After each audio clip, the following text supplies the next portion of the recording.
Hey there! So, let's dive into the problem we have at hand. The issue revolves around understanding how the member operations port, basicRequired, and port, basicProvided, are implemented in the UML 2.5.1 specification. The challenge arises from the OCL versions provided in the specification, specifically where the keyword type is used within the context of constraints that apply to port.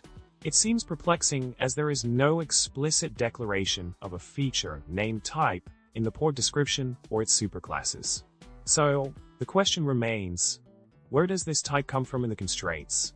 Now, to shed some light on the solution to this problem, the key insight here is that type is not a keyword per se. In fact, it is the type property inherited from property. Therefore, when the constraints mention type, they are referring to a property inherited by port, which provides the necessary context for evaluating the operations basicRequired and basicProvided. This understanding clarifies the source of type in the constraints and how it's utilized in determining the sets of interfaces for ports. In summary, we've untangled the mystery surrounding the type in the constraints for port operations. By realizing that type is a property inherited by port, we gain clarity on how basicRequired and basicProvided functions operate in defining the interfaces associated with ports. And with that, we wrap up our exploration of this UML specification quirk.